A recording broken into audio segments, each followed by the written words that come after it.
He stood before her, a man she had loved for a decade, his eyes as cold as the marble floors of their multi-million-dollar penthouse. He uttered the words that shattered her world, "I want a divorce."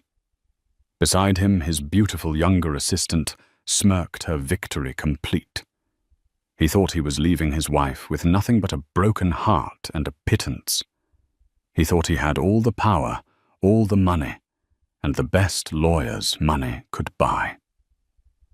What he didn't know was that the quiet, unassuming woman he was casting aside was the beloved niece of Jonathan Albright, a name whispered with fear and reverence in the darkest corners of corporate law, a billionaire phantom who didn't just win cases, he ended dynasties.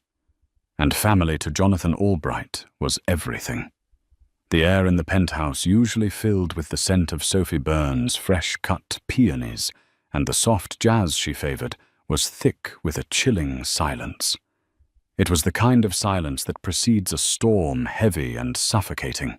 Declan Holt, her husband of 10 years, stood across from her, his custom-tailored suit, looking more like armor than clothing. He had that look on his face, the one he got right before closing a ruthless deal, a mixture of detached ambition and predatory focus. Sophie had once found it thrilling. Now it terrified her. "Sophie, we need to talk." He began, his voice devoid of the warmth she'd built her life around. "Of course, Declan. Is everything all right at the firm?" She instinctively moved to loosen his tie, a ritual she'd performed 1,000 times, but he flinched back, a small, almost imperceptible movement that felt like a slap. "This is about us," he said, his gaze flicking toward the panoramic window overlooking the city lights of New York. He couldn't even look at her. "It's not working anymore. It hasn't been for a while." Sophie's heart began a frantic, painful rhythm against her ribs. "What are you talking about?" "We're fine. We were just planning the trip to Tuscany." "You were planning it, Sophie," he corrected, finally meeting her eyes. They were arctic. "I've been preoccupied. I've met someone." The words hung in the air, grotesque and alien. Sophie felt the blood drain from her face. This couldn't be happening. They were Declan and Sophie, the golden couple. She had given up her promising career as a painter to support him through his MBA, hosted countless dinners, to charm his superiors, and manage their life with meticulous care so he could focus on his meteoric rise at a prestigious private equity firm. She was the foundation upon which he had built his empire. "Who?" The word was a choked whisper. As if on cue, the polished mahogany door to the penthouse swung open. In walked Kendra Shaw, Declan's junior analyst. She was everything Sophie wasn't. Any more sharp, sleek her ambition, a palpable energy field. She wore a dress that was criminally expensive and utterly inappropriate for a simple visit. She walked not to the living area, but directly to Declan's side, her hand possessively sliding into his. The gesture was a declaration of war. "Kendra." Sophie's voice broke. The betrayal was a physical blow, knocking the air from her lungs. The countless late nights at the office, the business trips, the sudden password on his phone, it all coalesced into a monstrous, undeniable truth. "I want a divorce," Declan stated, as if discussing a quarterly report. "I've instructed my lawyer to draw up the papers. They're very generous, all things considered. I'll give you the condo in Miami and a one-time payment. It's more than fair." Fair. Sophie's shock was slowly being consumed by a rising tide of white-hot rage. 10 years of my life, my career, my support, and you offer me a vacation home and a payment. Kendra smirked, a small, cruel twist of her lips. "Don't be dramatic, Sophie. You haven't worked in years. You were living off his success. This is a golden parachute for a life you didn't even build." That was the line. The carefully constructed dam of Sophie's composure burst. "Get out!" she hissed, her voice trembling with a fury she didn't know she possessed. "Both of you, get out of my home." "Technically," Declan said, straightening his tie with a preening motion. "It's my home. Every asset is in my name, a precaution my father insisted on. You'll find that legally you have very little claim to anything. Take the deal. It's the smart play." He tossed a business card onto the coffee table. "Robert Greer, my attorney. Have your lawyer call him." He then turned and, with Kendra clinging to his arm, walked out of the life they had built together, leaving Sophie standing alone in the silent, cavernous space that was no longer her home. The city lights blurred through her tears. He had taken everything. He thought he had left her powerless, penniless, and broken. He had made the gravest miscalculation of his life. The business card on the table felt like a final insult, but as Sophie stared at it, a memory surfaced, a promise made long ago by a man who rarely made them. Her quiet, reclusive uncle. The one her mother always told her to call if she was ever in real trouble. The one Declan had met once years ago and dismissed as a stuffy old academic. Sophie's tears stopped. The trembling in her hands subsided, replaced by a cold resolve. Declan had a high-powered lawyer. But she had family. She picked up her phone, her fingers flying across the screen to find a number she hadn't dialed in over 5 years. The next 2 days were a blur of hollowed-out shock and nauseating anxiety. Sophie stayed with her friend Laura Chen in a cozy apartment that felt both like a sanctuary and a cage. The official documents arrived via a stone-faced courier. Spreading them out on Laura's dining table, the legal jargon was like a foreign language, but the numbers were brutally clear. Declan's offer, which he'd called generous, was an insult spat in the face of their shared history. He offered her the Miami condo, which she knew was saddled with debt from a recent renovation, and a one-time payout of $250,000. In the context of their lifestyle of the tens of millions Declan managed and earned, it was less than a rounding error. It was what he might spend on a car. Or a few watches. The penthouse, the art collection she had painstakingly curated their stock portfolio, their savings. All of it was claimed by him, protected by a prenuptial agreement she'd been rushed into signing days before their wedding, told it was a mere formality for his family's business. "This is a joke, Sophie," Laura said, her eyes blazing with indignation as she scanned the pages. "He's trying to erase you, to pay you off like a fired assistant, not the woman who was his partner for a decade." "He said everything is in his name," Sophie whispered, tracing the letterhead of the law firm, Greer, Caldwell and Finch. It looked expensive and intimidating. "He said I have no claim." "That's what his shark of a lawyer wants you to believe," Laura insisted. "You need to fight this. You can't let him do this to you." The fight felt impossible. Sophie felt like a rowboat caught in the wake of a super yacht. Declan had the money, the connections, the aggression. She had a defunct art degree and a dwindling sense of self-worth. The name on the business card, Robert Greer, was known for his scorched earth tactics. He didn't just win. He humiliated his opponents. That night, unable to sleep, Sophie found herself scrolling through old photos on her phone. Pictures of her and Declan in their early days, young, happy, full of dreams. In one, they were at a family reunion at her mother's insistence. Standing off to the side, looking uncomfortable in the casual setting, was her mother's brother, Jonathan. Uncle Jonathan was a figure of quiet mystery in her life. He was her mother's older brother, a man who had left their humble Midwest town for the East Coast on a scholarship and never truly looked back. He sent lavish but impersonal gifts for birthdays and holidays.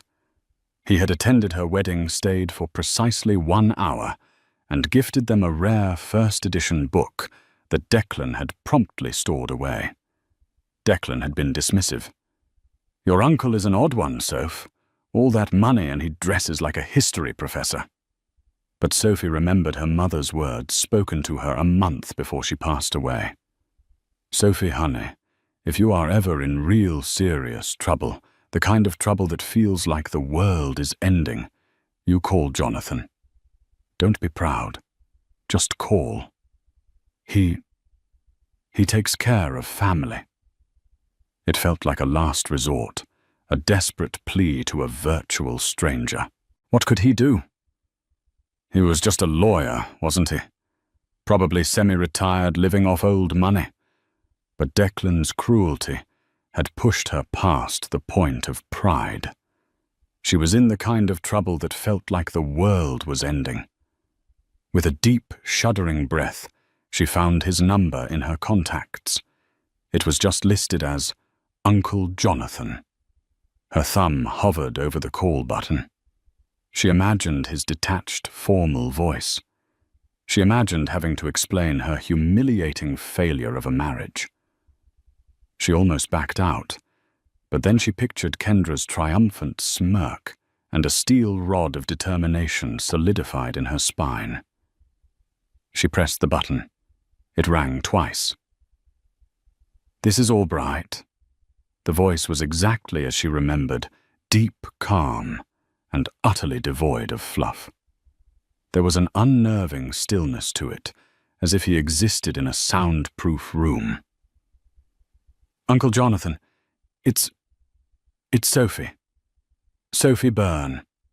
She immediately cursed herself for using her married name. "Sophie Holt, I mean." There was a pause, but it wasn't an empty one. It felt analytical. "I know who you are, Sophie. It has been a long time.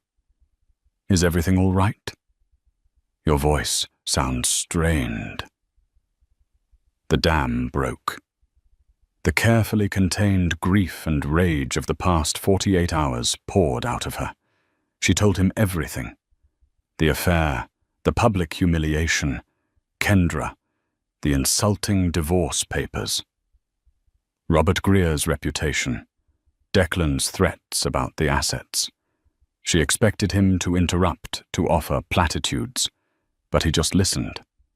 The silence on the other end of the line was absolute, a perfect vessel for her pain.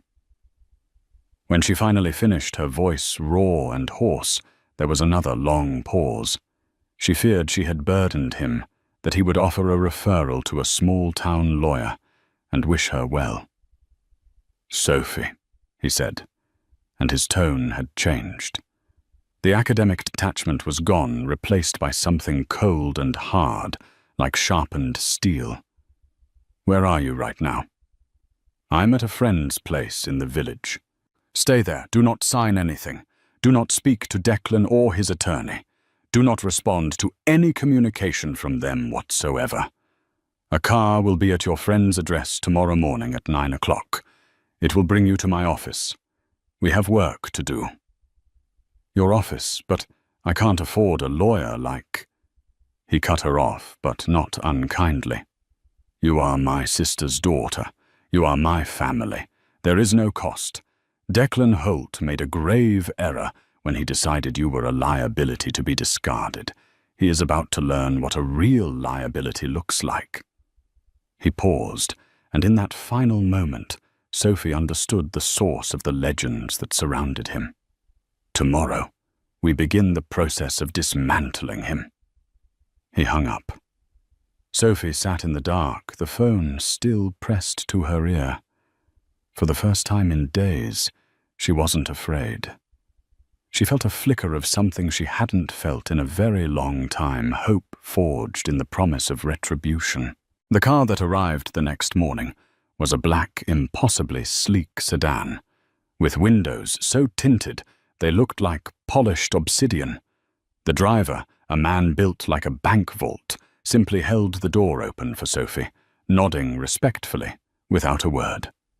The ride through Manhattan was smooth and silent, a stark contrast to the turbulent storm in Sophie's mind.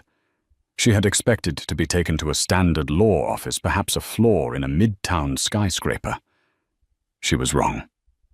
The car pulled into a private gated driveway in front of a historic brownstone on the Upper East Side. It was elegant and understated, with no sign, no plaque, nothing to indicate the power that resided within. The driver escorted her to the heavy oak door, which opened before he could knock.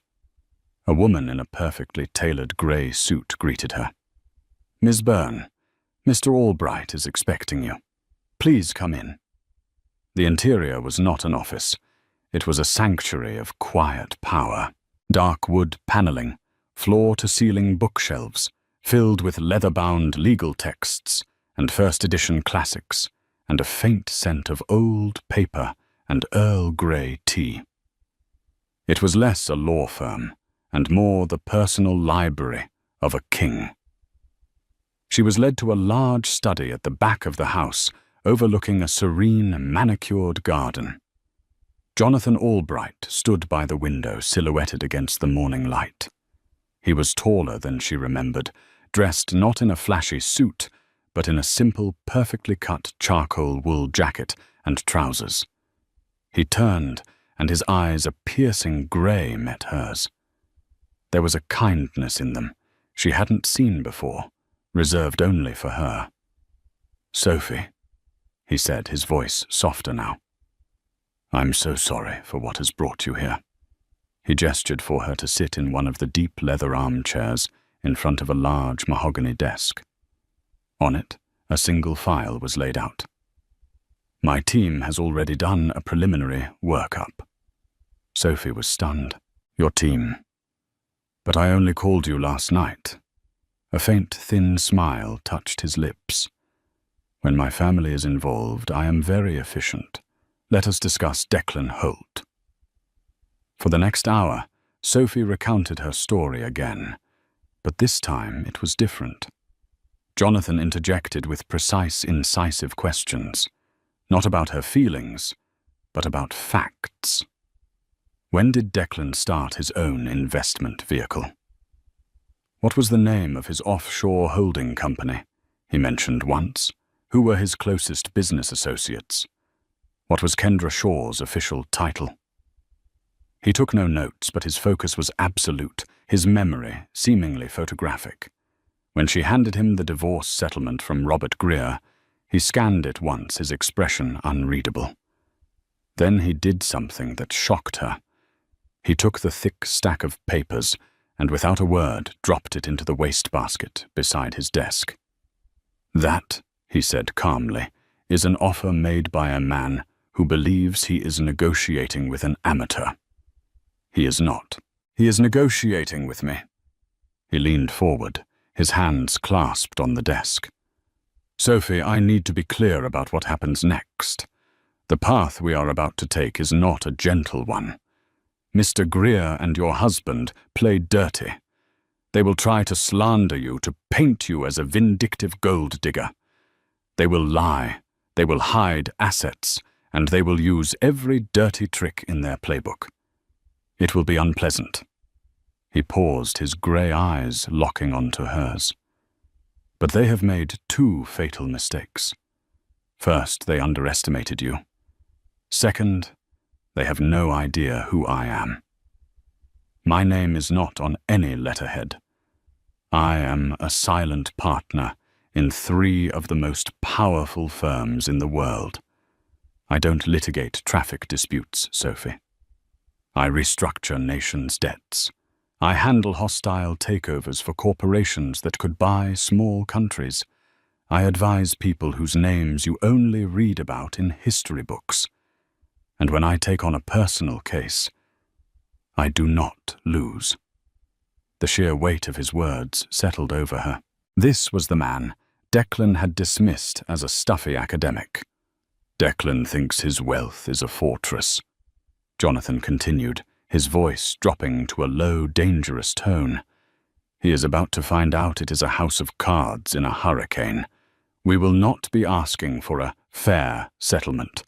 We will not be asking for the penthouse and a portion of his portfolio.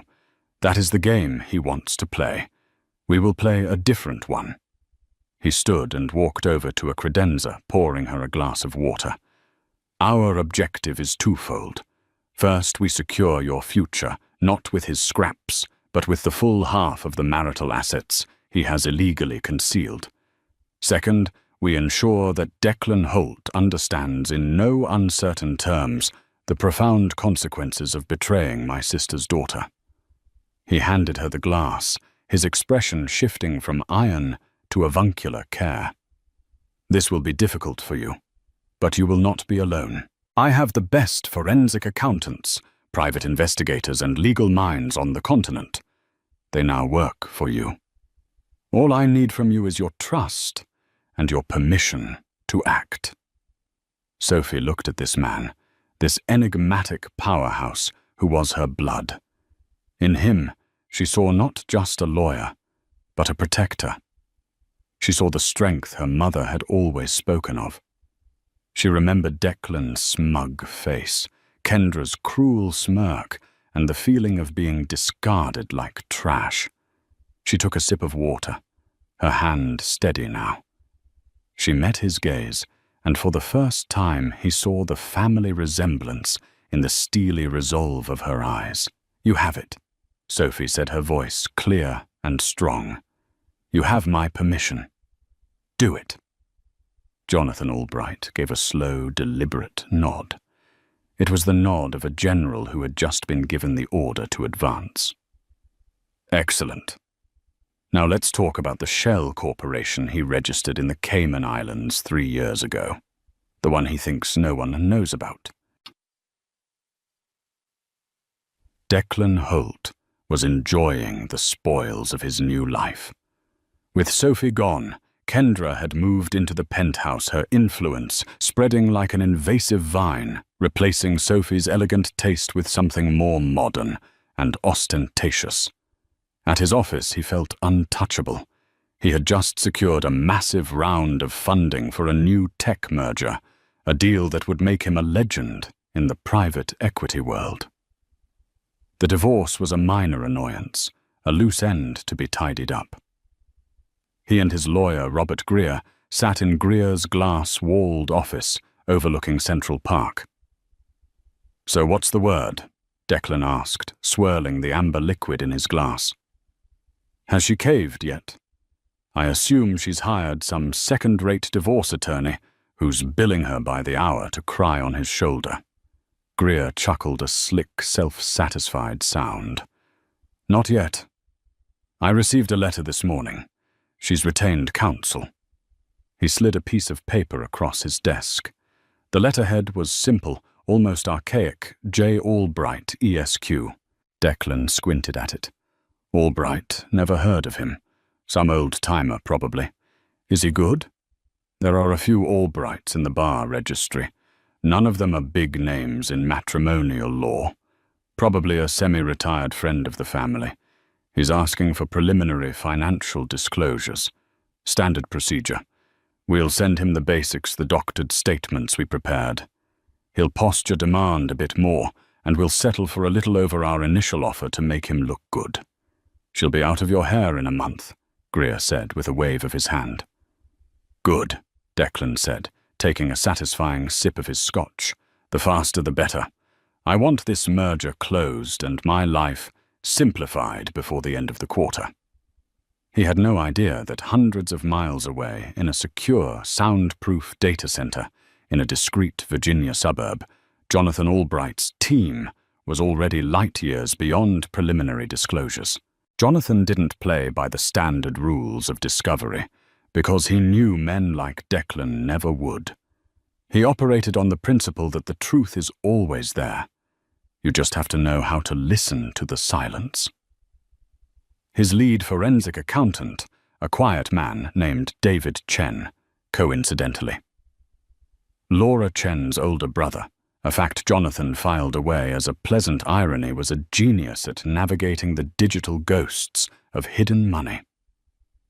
"He's arrogant," David said to Jonathan over a secure video link, pointing at lines of code on his screen.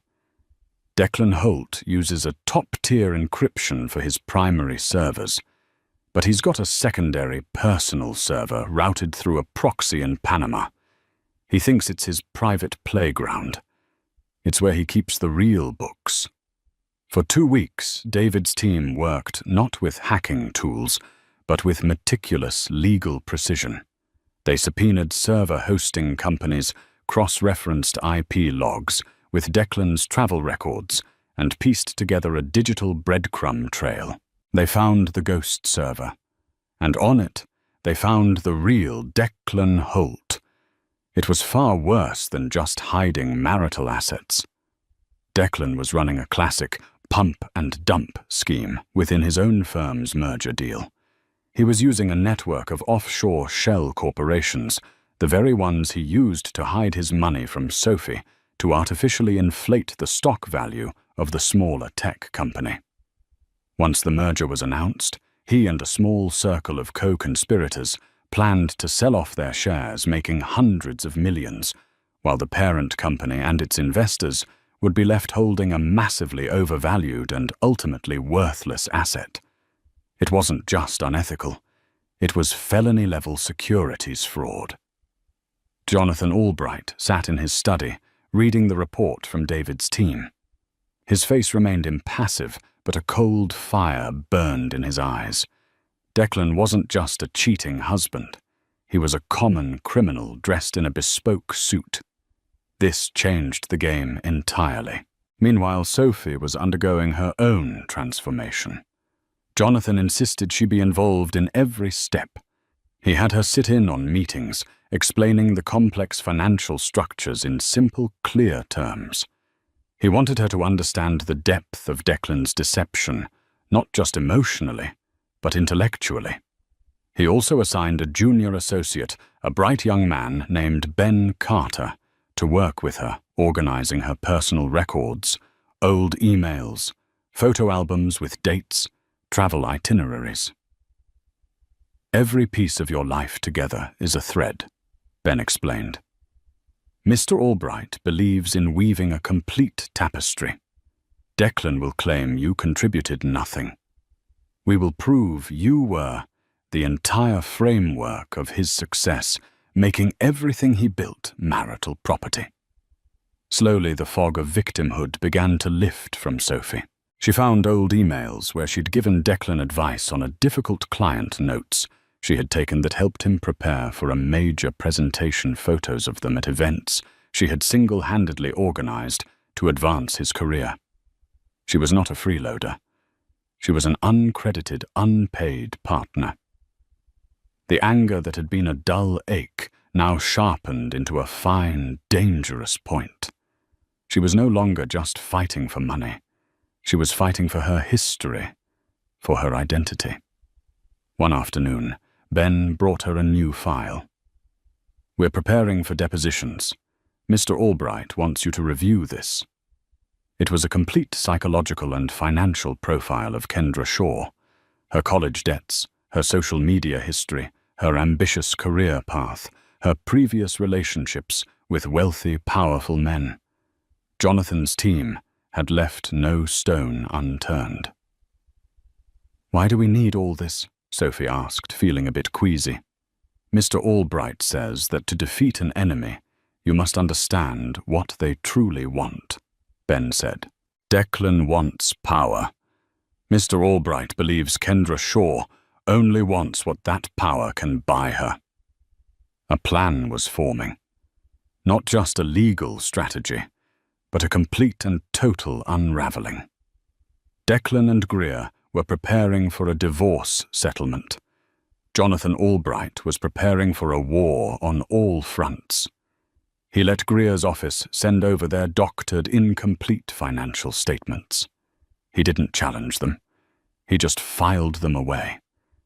He let Declan grow more confident, more arrogant, more certain of his quick and easy victory. He was giving him a long rope, waiting for the perfect moment to let him hang himself with it.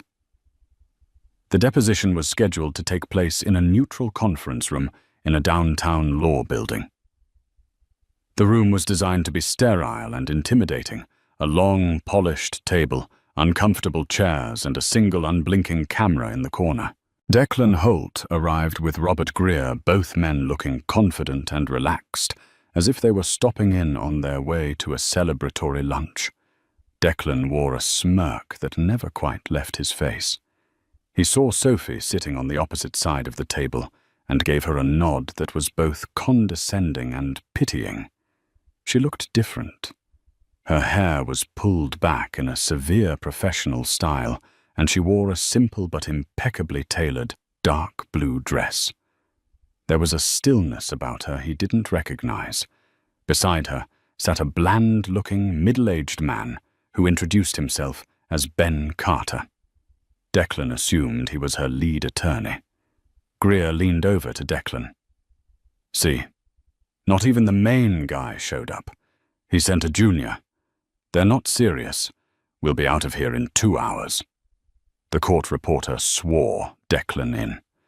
Ben Carter began with a series of simple foundational questions about his career, his income, and the timeline of his marriage. It was boilerplate, and Declan answered with practiced ease, occasionally glancing at Greer for an approving nod.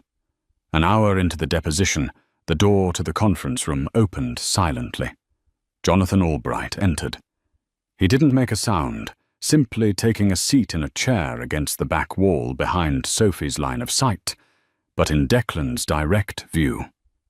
He opened a thin, leather-bound folder and began to read as if he were merely an observer. Declan's flow faltered for a second. He glanced at Greer, who just shrugged, equally perplexed. Who was this old man? Ben Carter continued with his questions, but now they began to subtly shift.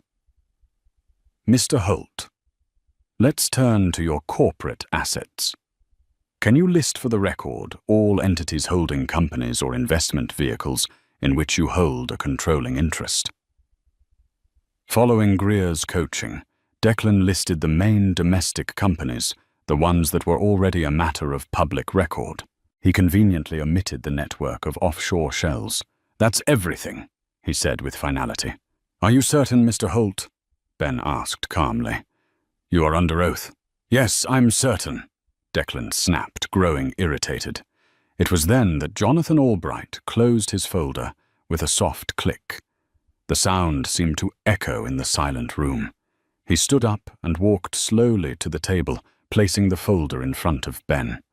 He nodded at Sophie a brief, reassuring gesture before turning his full attention to Declan. His grey eyes were like chips of ice. "Mr. Carter, if I may," Jonathan said, his voice quiet, yet commanding the entire room. Greer immediately bristled. "And you are?" Greer demanded. "Jonathan Albright, co-counsel," he replied, his gaze never leaving Declan. The name finally registered with a junior partner from Greer's firm, sitting in the corner whose eyes went wide with dawning horror. He frantically began typing into his phone. Jonathan turned a page in the folder. "Mr. Holt, I have just a few clarifying questions. On May 12th of last year, you were in Grand Cayman. Is that correct?" Declan froze. "It was a vacation." "Indeed," Jonathan said smoothly. "And did your vacation happen to include a visit to the offices of Triton Global Holdings?" Declan's face paled. Triton was his primary shell corporation, the linchpin of his entire hidden financial empire.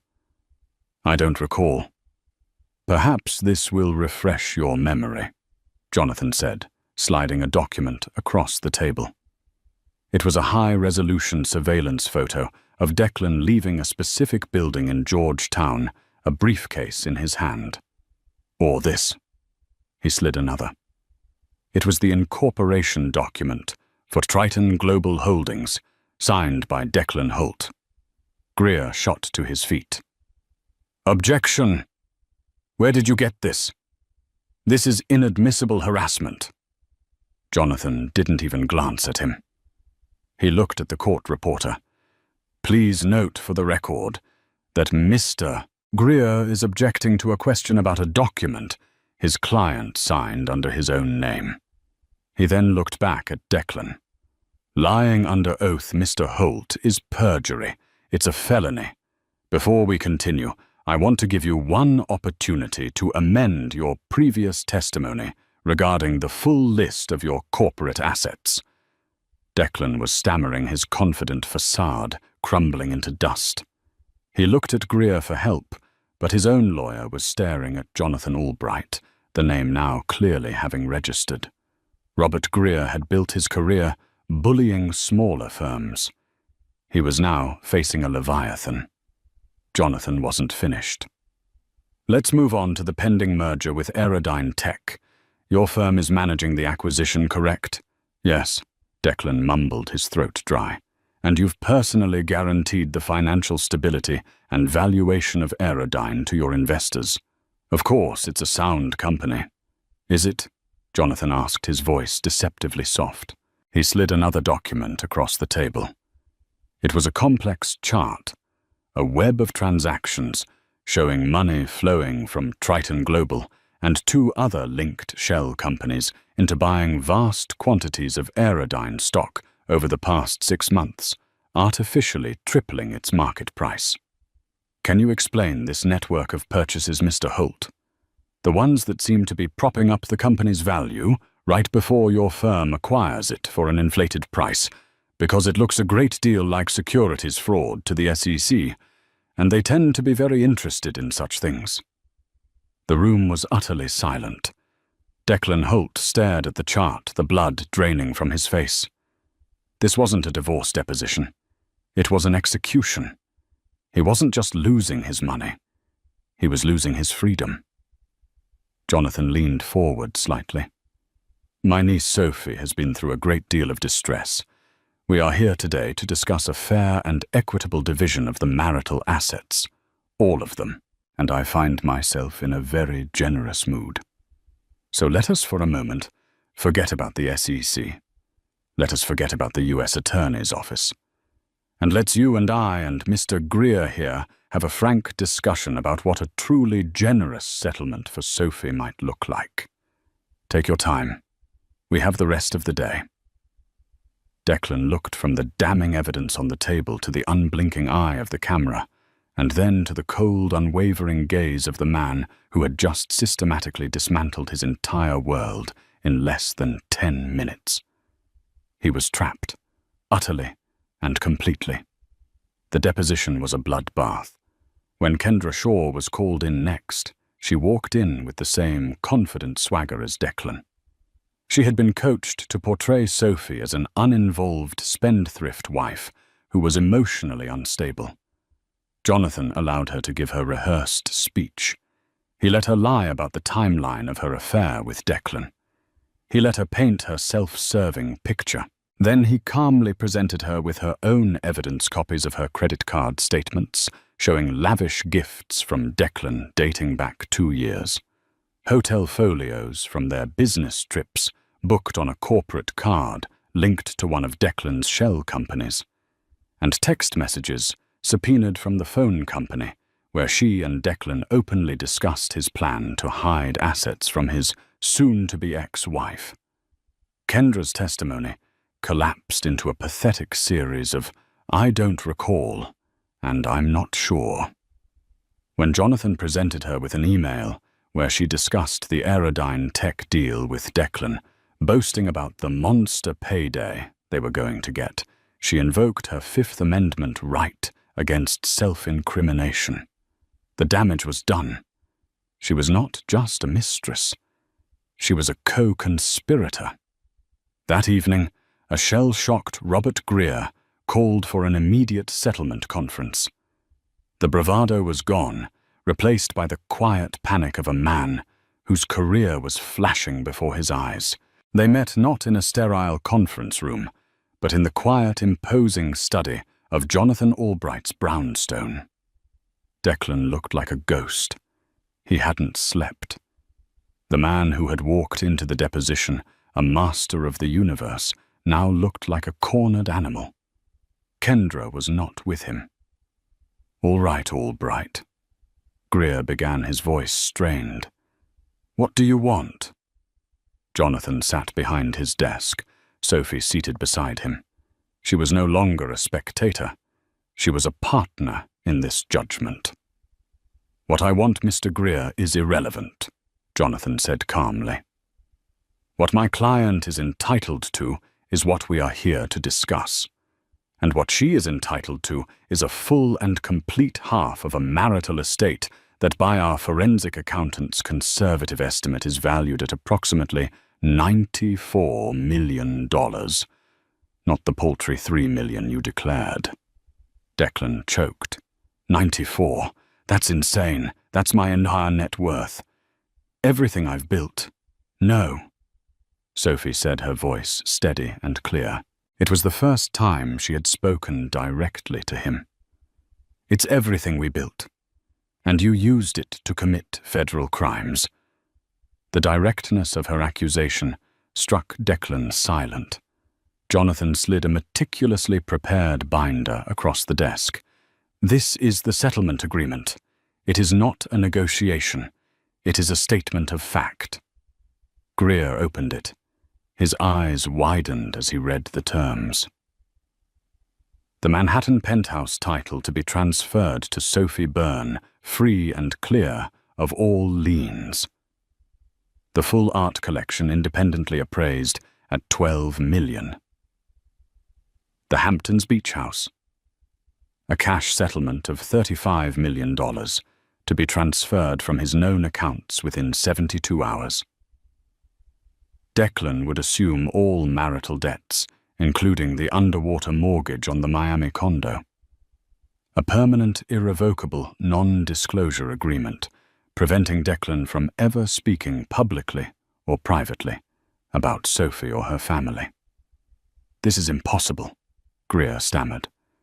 "This would ruin him. He'd be left with nothing but debt and his stake in a company that's about to be investigated." "That is an astute summary," Jonathan said, his voice flat. "It is also the only alternative to option B."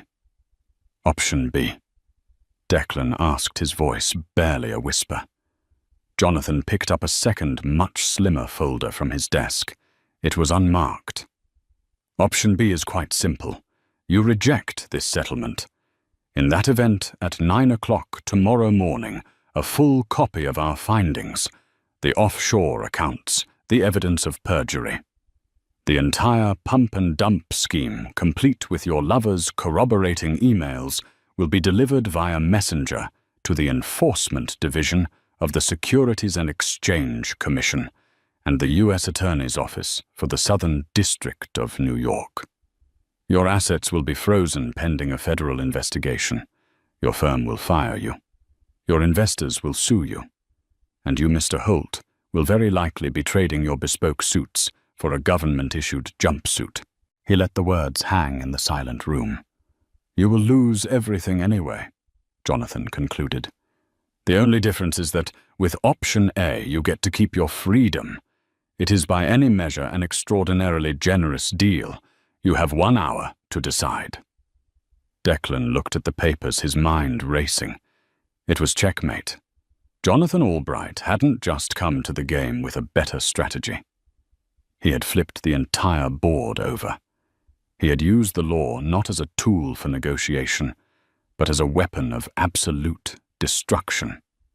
All of Declan's cleverness, his ruthlessness, his hidden accounts, they were all just ammunition that Jonathan had turned against him. He looked at Sophie, really looked at her for the first time in years. He saw not the docile, supportive wife he had decided to discard, but a formidable woman with eyes of steel. He had poked a sleeping bear, only to find out it was guarding the entrance to a dragon's lair. His shoulders slumped in utter defeat. His empire was gone. His reputation was shattered. His future was a black hole of debt and disgrace. "I'll sign it," he croaked, the words tasting like ash in his mouth. Robert Greer, looking pale, simply nodded, already calculating how to distance himself from his now toxic client. Jonathan pushed a pen across the desk. A wise decision. As Declan signed away his empire, Sophie felt no elation, no joy, just a quiet, profound sense of justice. It wasn't about the money. It was about the truth. It was about reclaiming the decade he had tried to erase. He hadn't just lost a divorce case. He had been weighed, measured, and found wanting by a power he could never have comprehended. The weeks following the settlement conference were strangely quiet. The cataclysm of Declan Holt's downfall didn't happen with a thunderous roar, but with the silent, creeping finality of a rising tide. Sophie heard the news not from a triumphant phone call from her uncle, but in trickles and whispers from the social circles she had once inhabited. A call from a former friend, her voice dripping with faux concern, mentioning Declan had abruptly resigned from the firm. A small dry article in the financial section online about the collapse of the Aerodyne tech merger, citing unforeseen internal complications. The news was sanitized, scrubbed of its damning details by corporate lawyers, but the message was clear. Declan was out. He was erased. Then came the final pathetic bookend to that chapter of her life. Laura called her voice a mixture of pity and disgust. Kendra Shaw had been seen at the airport boarding a flight to London. A mutual acquaintance had reported that she had left Declan a terse note and had taken with her a Patek Philippe watch he'd just given her a parting gift she apparently felt she had earned. He had traded his entire kingdom for a mercenary's fleeting loyalty, and in the end was left with nothing but debt and the hollow echo of his own arrogance. Sophie felt no thrill of victory, no surge of vengeful pleasure. There was only a profound, somber sense of closure. The war was over. The ghost that had haunted her was exorcised. Her first act of reclamation was to return to the penthouse. Walking through the door with the keys feeling heavy and foreign in her hand was a surreal experience. The space was still filled with the ghosts of her past life. Kendra's sterile, modernist furniture, all chrome and black leather, felt like an insult to the home Sophie had so lovingly curated. For a day, she simply walked the silent rooms, touching the cold marble countertops, looking out at the sprawling city that had once felt like their shared throne. It wasn't a home anymore. It was a museum of a life that no longer existed. The next morning, she made a decision. She hired a team of movers with a simple instruction. Take everything that isn't nailed down, donate the furniture, sell the electronics. I want the space empty. She didn't watch them work. Instead, she went to her storage unit, a place she hadn't visited in years, and unsealed a large, dusty trunk. Inside, protected by cloth, were her old art supplies. The familiar sharp scent of turpentine, linseed oil, and old charcoal filled her senses, and it felt like breathing for the first time in a decade. When she returned to the penthouse, it was a cavernous, empty shell. Sunlight streamed through the floor-to-ceiling windows, illuminating dust motes dancing in the air. In the center of the vast, empty living room, she unrolled a canvas, set up an easel, and began to paint. At first her hands felt clumsy, her mind blank. But then something broke free. All the pain, the betrayal, the rage, and the slow dawning hope of the past few months poured out of her. She painted with a feverish intensity, losing track of time, forgetting to eat, forgetting everything but the colors and the shapes forming before her. She was not just painting a picture. She was rebuilding a soul. The penthouse, the Hamptons house, the art collection Declan had viewed as mere assets on a spreadsheet, she sold them all. It was a systematic dismantling of her past, a cleansing by fire. She worked with a team of financial advisors, recommended by Jonathan, her own team, and found a deep, surprising satisfaction in the work. She was no longer a passive beneficiary of wealth. She was its intelligent, decisive steward. With the immense capital she now commanded, she didn't retreat into a quiet life of luxury. She went on the offensive for her dreams. She found a beautiful neglected building in Soho, a former textile factory, with incredible light and soaring ceilings. She poured her energy and resources into transforming it, not just managing decorators, but directing architects and contractors. She was building something that was wholly and completely hers. She named it the Byrne Gallery. Her own name, the one she was born with, was etched in elegant steel letters beside the door. The opening night was a resounding success.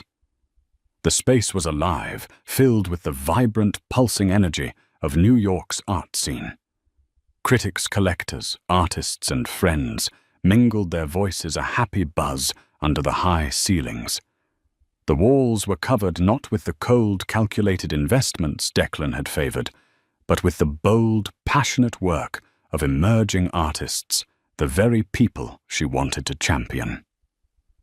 Sophie moved through the crowd, a glass of champagne in her hand, feeling an intoxicating sense of presence. People didn't greet her as Declan Holt's wife. They greeted her as Sophie Byrne, the gallery's visionary founder. The congratulations were not for a successful dinner party she had hosted, but for a professional and artistic triumph she had orchestrated. She saw Laura across the room, raising a glass to her, with a beaming, teary-eyed smile. She saw Ben Carter, the young associate from her uncle's team, looking around with genuine admiration. But it was in a quiet alcove, looking at a particularly striking abstract canvas, that she found the man who had made it all possible. Jonathan Albright stood with his hands clasped behind his back, looking more like a proud professor observing a star pupil than a corporate titan. He was watching her, a rare, soft smile on his face. "I could never have done this without you," Sophie said, her voice thick with an emotion that ran deeper than simple gratitude. "You gave me back my life." Jonathan turned his gaze from her to the art on the wall. "I disagree," he said, his voice calm and measured. "Declan Holt took a hostage. I merely provided the key to the cell. I opened a door for you, Sophie. You were the one who had the courage to walk through it and build all of this." He gestured around at the thriving, beautiful space she had created. "This," he said, "has nothing to do with me. This is not the result of a legal victory. This is the result of your resilience, your talent, and your will. Your mother always said you had a fire in you. You just let someone else's shadow dim it for a while." He placed a hand on her shoulder, a gesture of profound respect. "I am proud of you, not for winning a fight, but for remembering who you were meant to be all along." His words settled in her heart, a powerful, validating truth. He hadn't just been her avenger. He had been her mentor, forcing her to see the strength within herself. Later that evening, long after the last guest had departed, Sophie stood alone in the center of her silent gallery. The moonlight streamed through the large front windows, casting long shadows on the floor. She looked at her reflection in the dark glass, a woman standing tall, surrounded by art and beauty, the architect of her own world. Declan had tried to make her a footnote in his story. Instead, she had become the author of her own epic. She was no longer a victim, no longer a wife, no longer defined by anyone but herself. She was Sophie Byrne, and as she took a deep, cleansing breath, she felt a sense of peace settle over her, a peace born not of revenge, but of a profound and victorious reclamation. Her canvas was no longer empty. It was vibrant, full of life, and entirely her own. In the end, this wasn't just a story about a divorce. It was a story about power.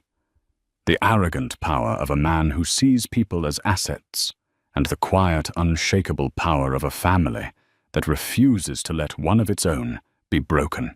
Sophie's journey from a heartbroken wife to a commanding figure in her own right reminds us that our greatest strength is often forged in our deepest betrayals. It shows that while money and influence can build an empire, integrity, loyalty, and a touch of righteous fury can bring it all crashing down. What do you think? Was this justice, or was it a revenge served cold? Let us know your thoughts in the comments below. If you were moved by Sophie's story and want to hear more tales of incredible twists and ultimate justice, don't forget to hit that like button, share this video with someone who needs to hear it, and subscribe to the channel. Your support helps us bring more stories like this to light.